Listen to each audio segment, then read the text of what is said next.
Good morning and welcome back to 501c TV. I'm your host, Janelle Harris, and this is the podcast that talks to system change leaders, thought leaders, nonprofits, and nonprofit partners. And I am so excited today. We have a little bit of different format. We're doing a podcast and then we're going to do a complete tour today. I'm with Katrina Heller, who is the Executive Director of the Jupiter Inlet Lighthouse and Museum. Good morning. Good morning. Thank you so much for sitting down with us and going through everything with us today, because there's a lot going on, you guys. We're gonna do our 30 minutes of podcasting, and then we get an opportunity to walk around the grounds and tour everything that's going on here. So, Katrina, good morning. Thank you again. It's so great to be here. And tell me a little bit about your role here, what you have going on, and how did you get involved with Jupiter Inlet? Well, thank you for coming over here and joining us at the Lighthouse. Mm-hmm. I am the executive director here at the Lighthouse. I've been here for 8.5 years. Okay. But I began as our visitor services supervisor, worked my way to the director of operations, and then became executive director just this year. Oh my gosh, congratulations. That's amazing. Thank you. I've done a little bit of everything here at the Lighthouse at one point or another, whether it was coordinating and scheduling the volunteers, planning events, running the gift shop. I kind of know it all at this point. Amazing. And so it is my great love, and I'm not leaving anytime soon. Okay, perfect. And I'm excited you're going to take me through later on Yes. the grounds. If you've been to South Florida, you at least have heard about the Jupiter Lighthouse. It's, in my mind, truly iconic, and just, anything you see for the coast and pictures of South Florida, I feel like you always see the Jupiter Lighthouse. So yes, it's it an has, icon. and it's been standing tall for 163 years. Which is amazing. So let's talk a little bit also about the setup here. Tell me about the Loxahatchee River Historical Society, because I think that plays into a lot with the history. I love anything history, but the Historical Society is kind of a big part of the Lighthouse. It is. So technically, the Loxahatchee River Historical Society is our nonprofit registered name. Gotcha. We were incorporated in 1972. Okay. So we are 52 years old now as a historical society. That's amazing. We've been involved with the Lighthouse ever since. We helped get it on the National Register of Historic Places. We've helped run the tours when it was a Coast Guard base, and now we're a managing partner with the federal government, the Bureau Okay. of Land Management, that owns the land. Gotcha. And so the Loxahatchee River Historical Society is the Jupiter Inlet Lighthouse and Museum. That is our DBA. Perfect. And thank you for clarifying that, because if you go out onto their website, you'll find all the information. I spent so much time on there because I love anything history related. And you guys do a really nice job of kind of laying out the history of the lighthouse, the lands. I mean, all the way back. We're going back like 5,000 years, you guys. There's a lot of history on that website, which is really cool. But let's go present day and talk about a little bit about why do you think people are drawn to the lighthouse, and why is it so important to kind of continue the history and the legacy of what's going on here today? I think people are drawn to the lighthouse for a number of reasons. One, it's just fun. Yeah. It is the best view in the entire Palm Beaches. You get this amazing view of the two rivers coming together, the Loxahatchee and the Indian River, and going out to the inlet and to the Atlantic. Yes. We have so many great restaurants and locations right around, and we do some very fun things that you get to experience that at different times of day. Right. So we have sunrise tours, sunset tours, full moon tours. So it's a very different experience than you can have really anywhere else. On top of that, we have so much history. Yes. And which I love the history. So I would love, like I said, I was telling Katrina off camera, I'm like, we could probably talk for 3 hours just about the history of not only the area, because it's so beautiful up here, you guys. If you live in Florida, I know it's snowbird season now. So if you're here visiting, come to Jupiter and see this area, because A, it's just stunning, and B, once you get the history of it, you really appreciate a lot more about all the cool things that have gone on here in the last hundreds of years. So maybe you can give us a quick run through of some of that. And let us know what some of your favorite points are. Well, and I always think, people don't realize how much history is here and how far back habitation here has gone. Right. We have evidence of habitation here on this site for 8,000 years. So very early Native Americans would have come here, and as it's a gorgeous place to live now, it was a gorgeous place to live back then. Sure. And you had the river and all of these resources.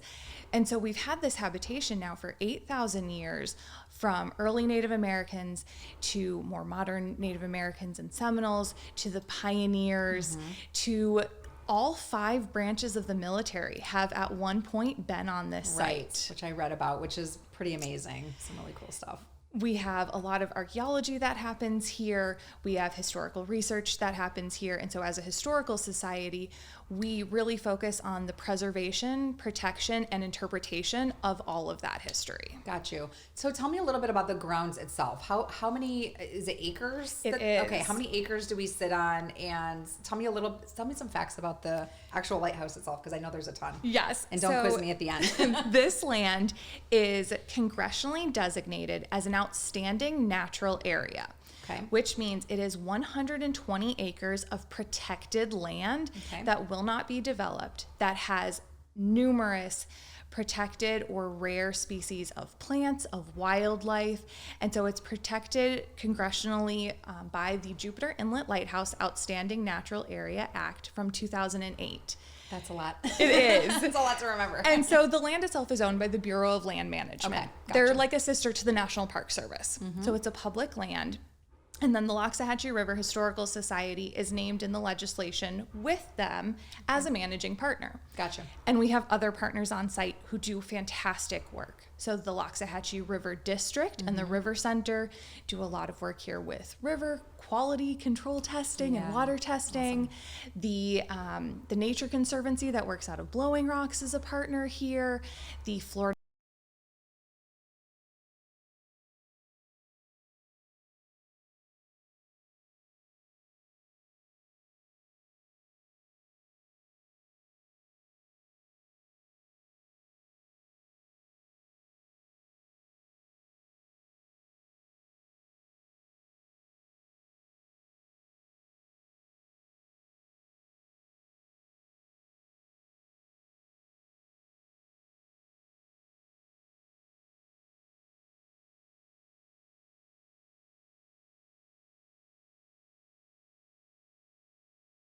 Interesting. And it meant that you needed a little less building material to get it just as high. Right. And so we were able to use that natural part of the land, that sand dune, to build up the lighthouse. So while it's only 108 feet, it really sits 150 feet above sea level. Okay. Yeah, interesting. And then I think I read online that all of the materials actually had to be shipped down here, like brick by brick. Like they think it might be like 500,000 bricks.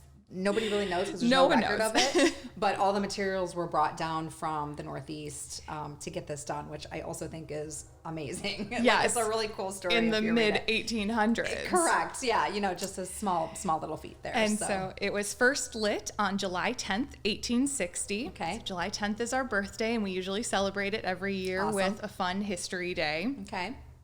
And one very interesting and very cool, in my opinion, fact is our lens, the thing that makes the light shine extra bright and out to sea 24 miles, is called a first order Fresnel lens.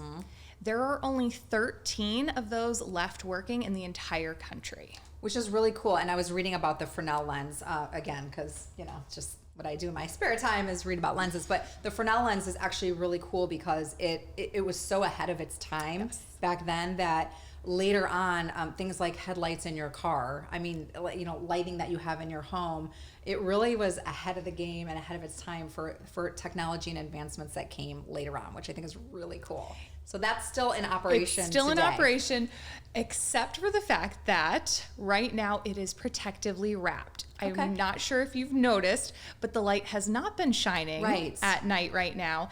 And it's because of the US 1 bridge project. If you can hear in the background of this podcast, there is some pile driving happening.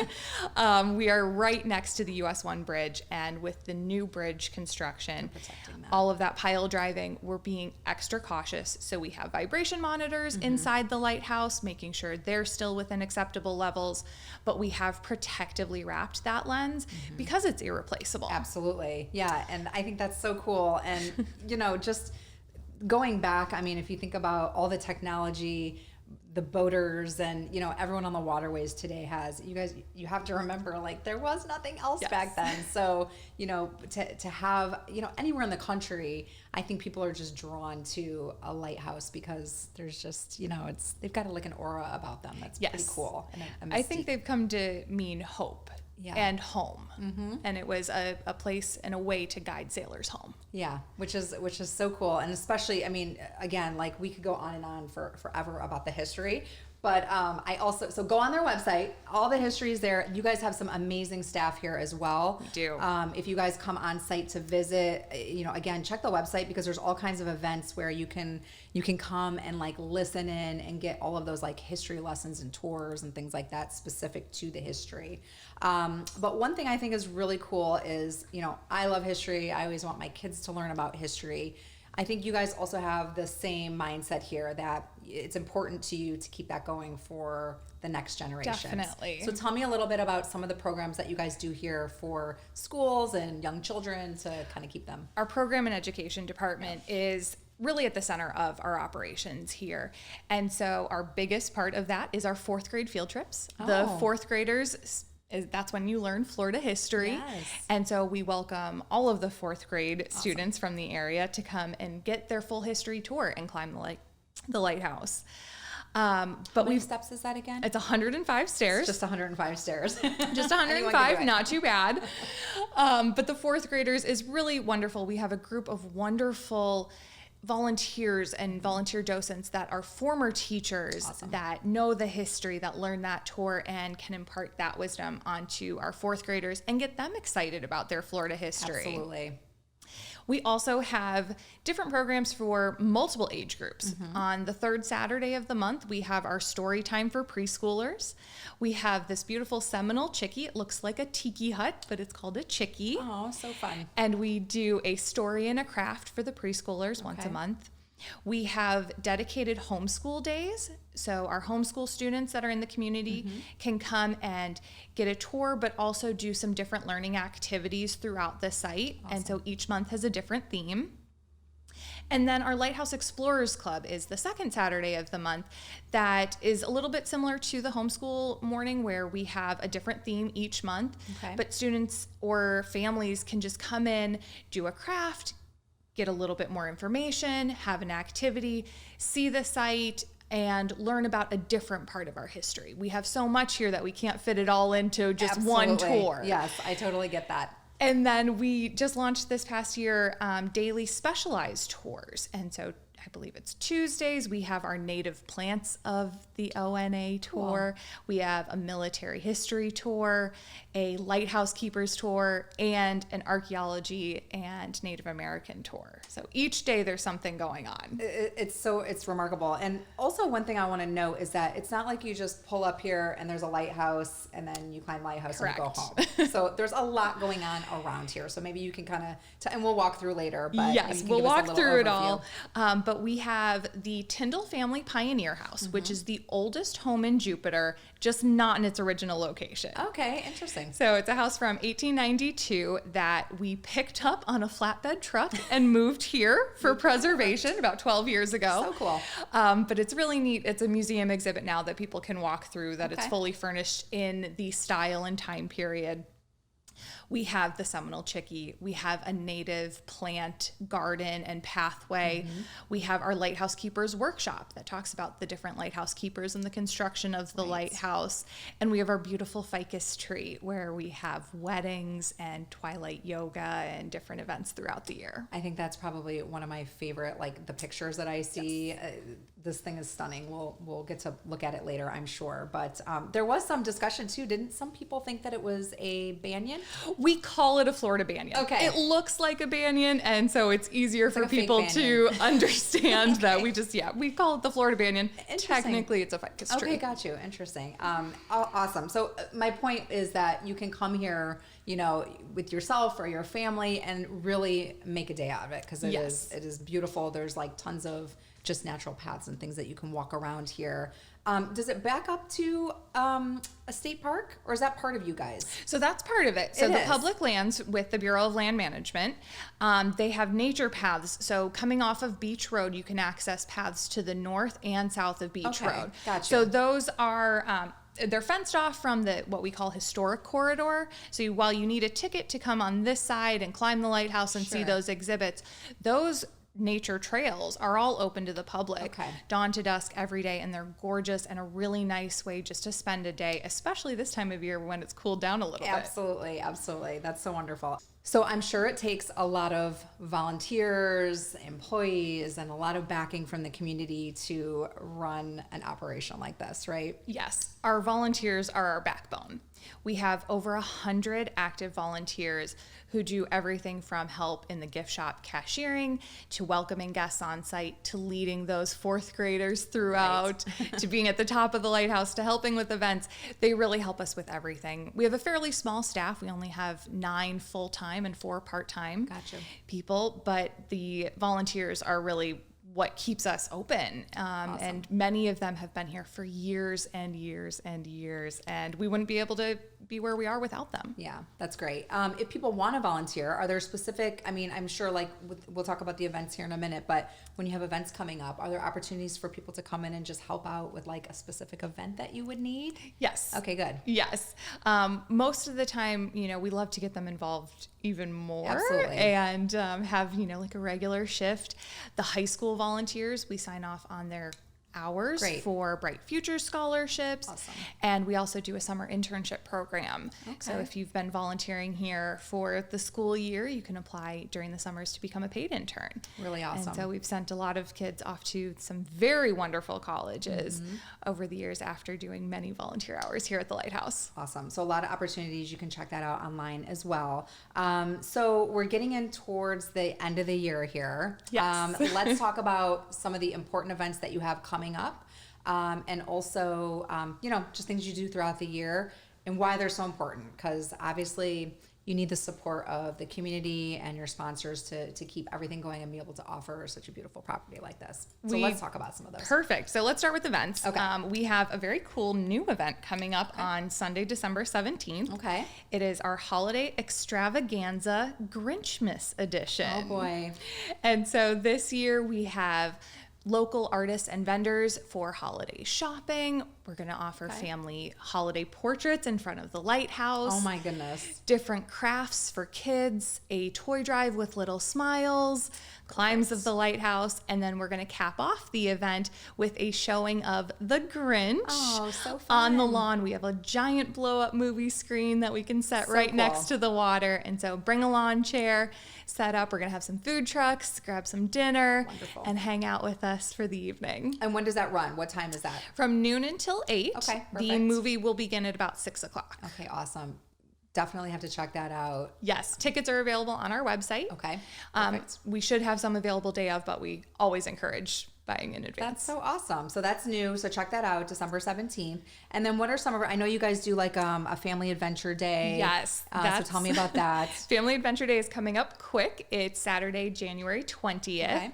And that is our big family fun day. And so all of our on-site partners are involved. We do different activities throughout the site. It's just a big family fun in the sun, beautiful day here at the Lighthouse from 10 to 4 on the 20th. Okay, perfect. And then you also mentioned Wild and Scenic. Yes. Which one is this? Our Wild and Scenic Film Festival this year is on Saturday, April 13th. Okay. We use that big blow-up movie screen. Awesome. And we're actually part of the National Wild and Scenic Film Festival. We are the on-tour location here in South Florida. Cool. And they're all environmentally based films and documentaries. It's always a very inspiring event for us.